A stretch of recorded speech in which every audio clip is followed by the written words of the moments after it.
राहुल गांधी हो, चाहे कोई दूसरा मुख्य विपक्षी दल हो, चाहे ममता बनर्जी हो, चाहे अखिलेश यादव हो, वो समझ चुके हैं कि अगर आप भारतीय जनता पार्टी के सामने विकास की बात करेंगे, बिजली की बात करेंगे, महंगाई की बात करेंगे, शिक्षा की बात करेंगे, स्वास्थ्य की बात करेंगे, तो ये मुद्दे चलने वाले नहीं है। हमें भारतीय जनता पार्टी के अंदाज में ही जुमलेबाजी करनी पड़ेगी, मंदिर मस्जिद की बात करनी पड़ेगी और इन्हीं के पैटर्न पे इनका मुकाबला करना पड़ेगा, तब हमें कुछ सफलता मिल सकती है।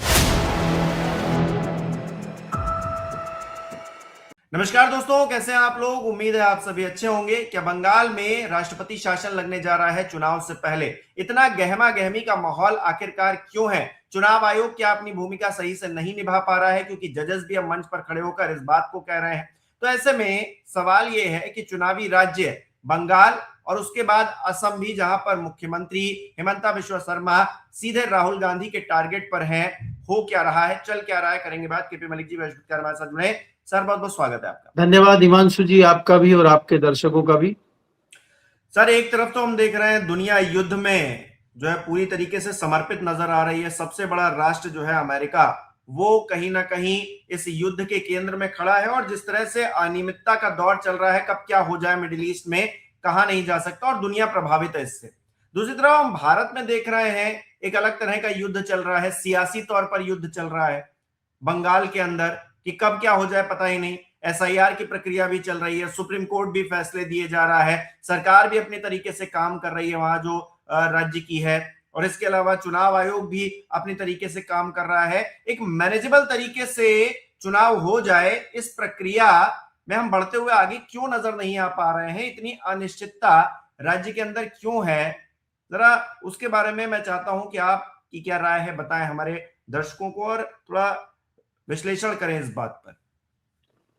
देखिए हिमांशु जी, आपने जैसा कहा कि खाड़ी में जिस प्रकार से युद्ध चल रहा है और अमेरिका के जो राष्ट्रपति ट्रंप हैं, उनकी सनक कम होने का नाम नहीं ले रही है, जबकि स्थिति बहुत गंभीर है और ईरान किसी भी कीमत पर पीछे हटने को तैयार नहीं है। पिछले 24 घंटे में अगर हम देखें कि दोबारा से अल्टीमेटम ट्रंप ने दिया है, हालांकि पिछली बार से लगातार ट्रंप अल्टीमेटम देते रहे और ईरान की सेहत पे इसका कोई फर्क पड़ता हुआ नजर नहीं आ रहा है।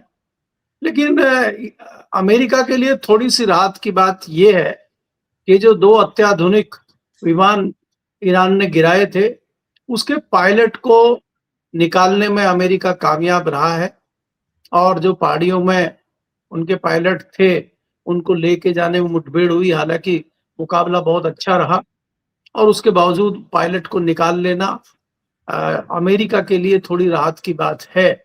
और उसके बाद ट्रंप ने जिस प्रकार से 48 घंटे का एक अल्टीमेटम ईरान को दिया और कहा है कि अगर आप रास्ता नहीं खोलते हैं हॉर्मुज स्ट्रेट का, तो हम आपके कई ठिकानों पर फिर हमले करेंगे।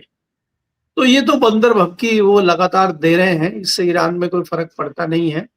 लेकिन अगर हम इसको भारत के नजरिए से हिमांशु जी देखें, तो भारत का नुकसान अभी बहुत ज्यादा दिखाई नहीं दे रहा है। हालांकि उसकी आहट सुनाई देने लगी है, दिखाई देने लगी है। जिस प्रकार से क्राइसिस गैस हो, पेट्रोलियम पदार्थ हो, उनके धीरे धीरे बढ़ने लगे हैं और ये चुनाव की वजह से सरकार कहीं ना कहीं कंट्रोल किए बैठी है।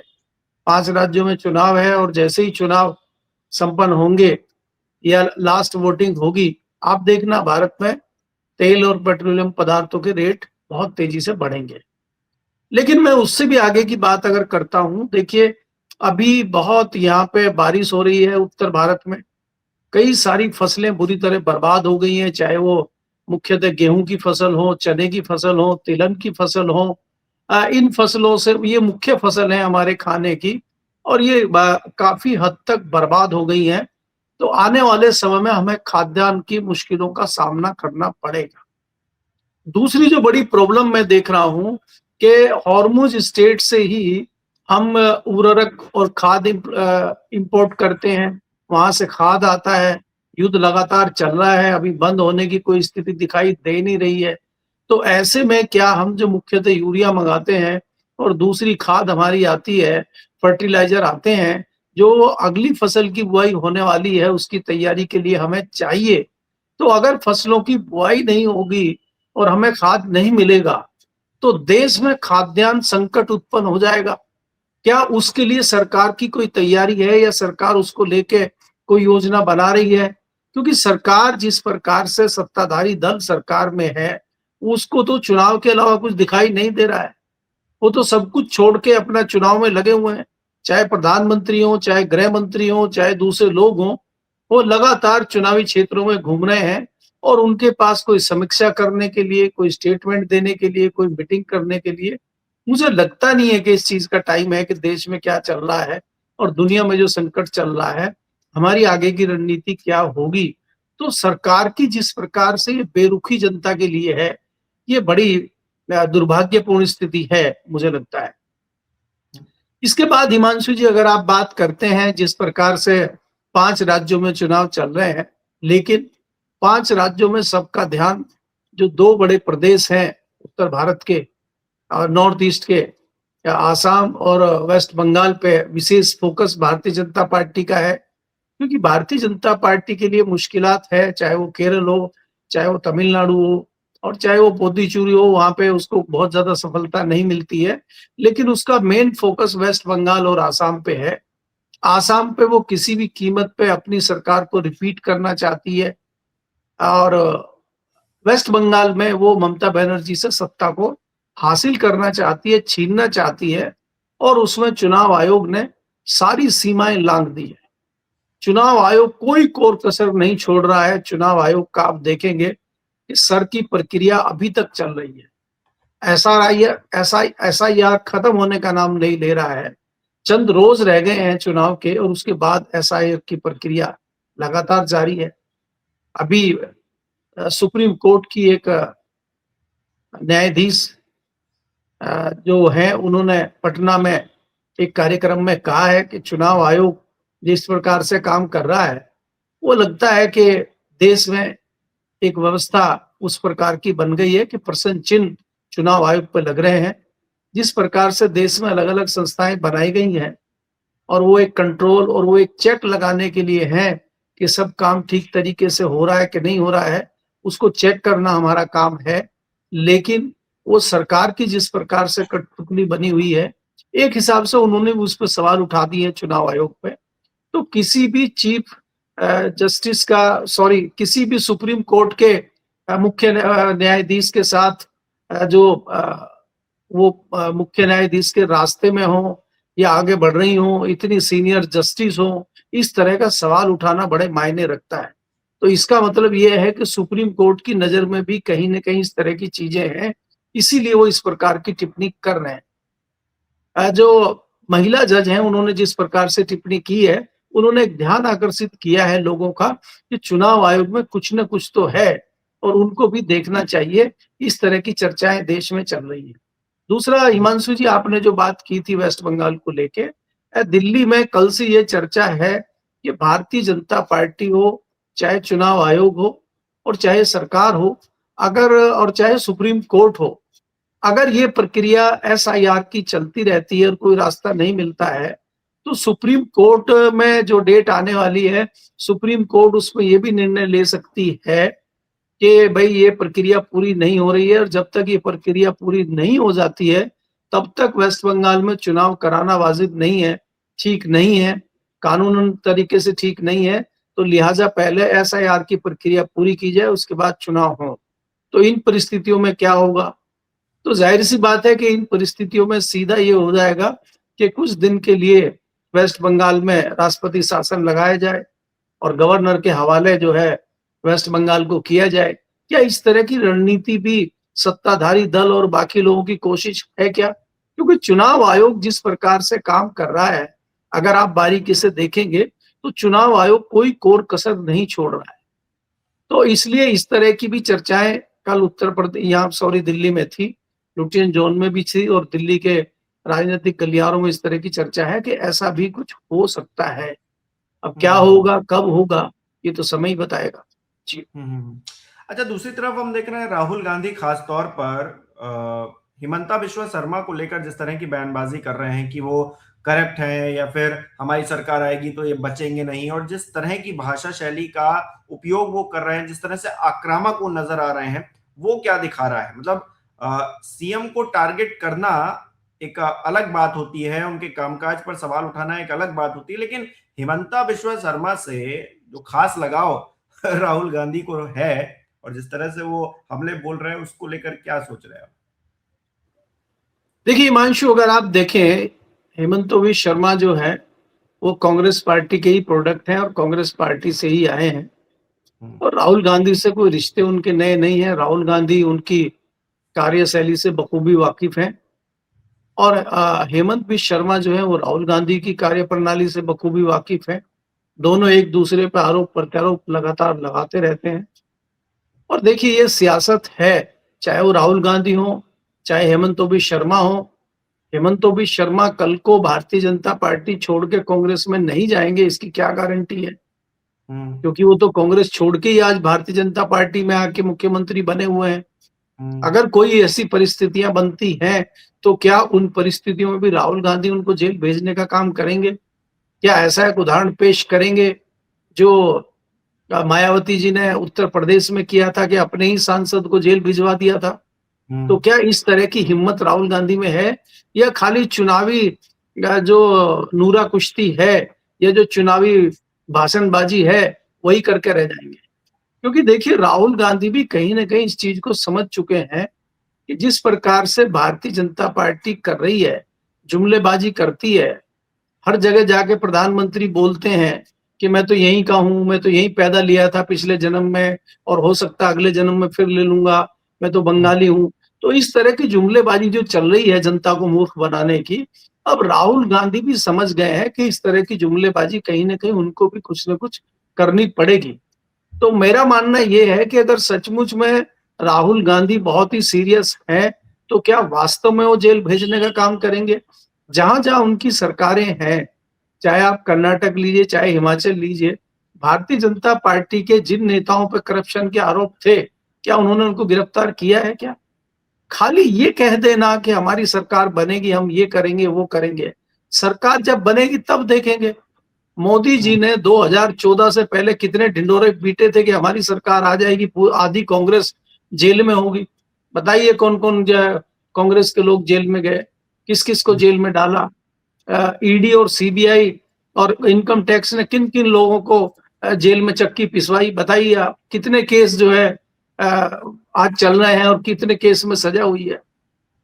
तो ये सब चुनावी नूरा कुश्ती है और चुनाव जीतने के लिए इस तरह के हथकंडे अपनाए जाते हैं, इस तरह की भाषणबाजी की जाती है, इस तरह से चीजों को किया जाता है ताकि जनता को भरमाने का काम किया जा सके। क्योंकि देखिए, राहुल गांधी हो, चाहे कोई दूसरा मुख्य पक्षी दल हो, चाहे ममता बनर्जी हो, चाहे अखिलेश यादव हो, वो समझ चुके हैं कि अगर आप भारतीय जनता पार्टी के सामने विकास की बात करेंगे, बिजली की बात करेंगे, महंगाई की बात करेंगे, शिक्षा की बात करेंगे, स्वास्थ्य की बात करेंगे, तो ये मुद्दे चलने वाले नहीं है।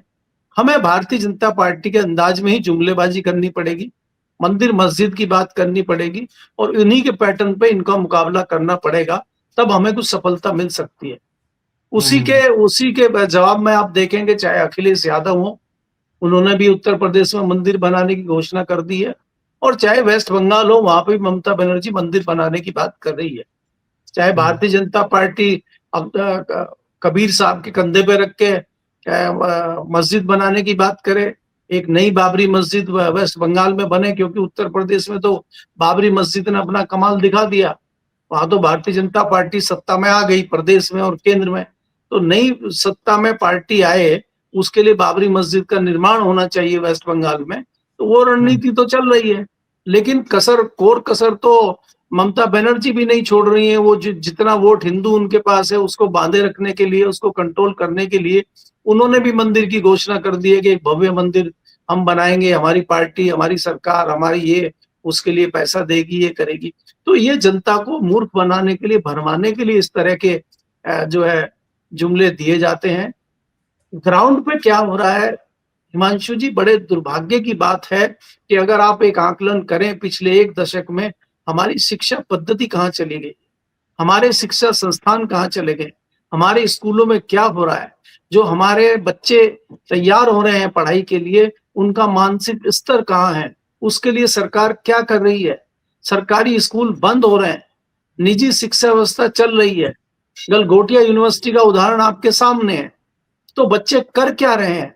तो हम शिक्षा को किधर ले जा रहे हैं वास्तव में, जो मुद्दे हमें करने चाहिए? तो हम वास्तविक मुद्दों से भटक के खाली जुमलेबाजी कर रहे हैं, ये मैं निश्चित तौर पे कह सकता हूँ। जी। अच्छा, एक चीज और मैं देख रहा हूं, भागवत जी पूरी जो तस्वीर है उससे गायब नजर आ रहे हैं। भागवत जी कहाँ चले गए हैं? मतलब अचानक भागवत जी वो जो ज्ञान दिया करते थे कि हम दुनिया में ये वो सब कहाँ है? मतलब भागवत जी अचानक से पिक्चर से गायब क्यों? देखिए, अगर आप हिमांशु जी देखते हैं, आरएसएस और संघ की आप बात करते हैं, आरएसएस बैकफुट पे इसलिए है कि जिस प्रकार से Bharatiya Janata party international level पे घिरी हुई है, चाहे वो स्टीम फाइल हो, चाहे वो अभी जो खाड़ी युद्ध चल रहा है उसके मामले में हो, जिस प्रकार से हमारे रिश्ते रूस के साथ बहुत अच्छे थे और हमारी नई विदेश नीति आई, अमेरिका के साथ, चाइना के साथ, उसमें हमें सफलता नहीं मिली, उस मोर्चे पे हम पिट गए। इसके बाद हम देश के अंदर भी जिस प्रकार का माहौल बन गया, जो आरएसएस कहती थी कि हिंदू राष्ट्र बनेगा, ये बनेगा, कई लोग सवाल पूछ रहे हैं कि मुसलमानों का क्या नुकसान हुआ? पिछले 10 साल में मुसलमानों का क्या नुकसान भारतीय जनता पार्टी और संघ ने किया है, उसका आकलन लोग कर रहे हैं। उल्टा ये कह रहे हैं कि फायदा तो मुसलमानों का हुआ है इसमें, इस रिजीम में 10 साल में, नुकसान तो हिंदुओं का हुआ है। 5 किलो राशन आप फ्री दे रहे हैं, उसका कोई कारण नहीं बता रहे हैं आपने। कोरोना के दौरान शुरू किया था एक इमरजेंसी में, वो लगातार चल रहा है।